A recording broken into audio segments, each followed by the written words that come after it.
नमस्कार, राधे राधे, जय श्री कृष्ण। आज की हमारी कथा है गोवर्धन धारण। भगवान श्री कृष्ण कहते हैं कि आप सभी गोवर्धन पर्वत की पूजा करें, क्योंकि वे ही हैं जो हमें फसल देते हैं और हमारी गौओं को हरी हरी घासें वहीं से प्राप्त होती हैं। उन्हीं हमारे पालक हैं, इसीलिए आप उनकी ही पूजा करें, इंद्र की पूजा ना करें, क्योंकि इंद्र तो वर्षा कभी कभी करते हैं, पर सूर्य तो हमेशा अपना प्रकाश देते हैं। वायु तो हमेशा चलती रहती हैं, वायु देवता। हम उनका भी यज्ञ क्यों नहीं करते? भगवान ने, सृष्टि ने ऐसा कहा है कि जो जिसको कार्य नियुक्त किया गया है उसे करना चाहिए।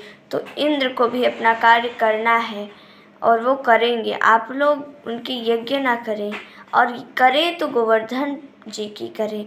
और सबने मानकर गोवर्धन जी की पूजा आरंभ की और गोवर्धन जी की पूजा हो गई। इंद्र को पता चला कि हमारी पूजा बंद हो गई है, तो वो बहुत क्रोधित हो गया और उसने अपने मेघों को, अपने बादलों को आदेश दिया कि जाओ और ब्रज को पूरा डुबो डालो पानी से। अब इधर भगवान श्री कृष्ण ने गोवर्धन रूप धारण किया और उन्होंने कहा कि मुझे बहुत हर्ष है, आप सभी ने हमारी पूजा की, हमें बहुत हर्ष है। भगवान श्री कृष्ण बनकर आए थे, लीला उन्होंने की। और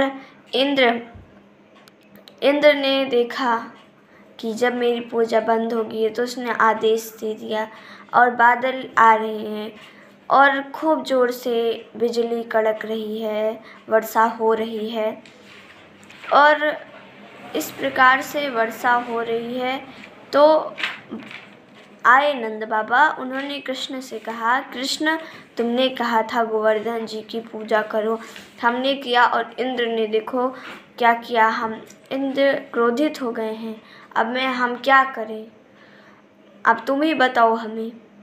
सारे लोग आ गए भगवान के पास। भगवान श्री कृष्ण ने कहा, जिनकी आपने पूजा की उन्हीं अभी आप सभी को आश्रय देंगे। और भगवान ने ऐसा कहकर गोवर्धन पर्वत को अपनी एक उंगली पर खड़ा कर दिया और फिर सबसे कहा कि आप सभी अपने गौओं को और सारे बच्चों को और सारा अनाज लेकर यहाँ चले आइए। और उस पर्वत के नीचे सारे लोग चले आए, ब्रजवासी। इस प्रकार इंद्र वर्षा करते रहे।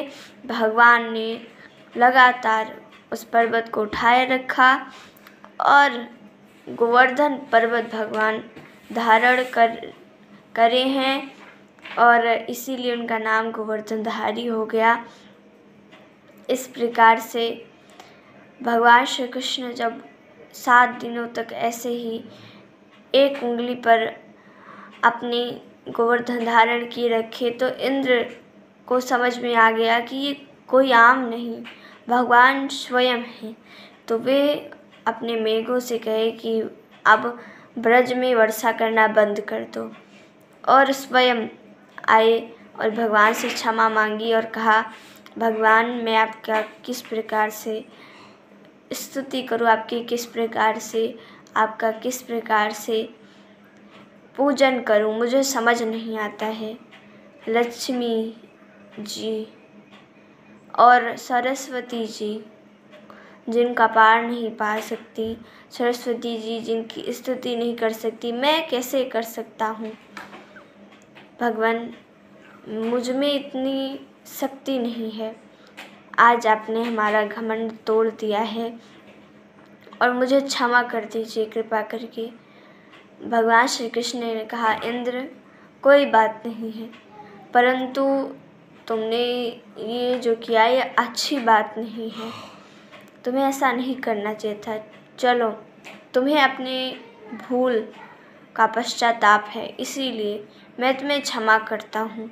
और इस प्रकार से इंद्र ने भगवान श्री कृष्ण की स्तुति की थी और इस प्रकार कहकर इंद्र अपनी राजधानी अमरावती को चले गए और सभी ग्वाल बाल बहुत प्रसन्न हुए कि कृष्ण ने हमें बचाए रखा।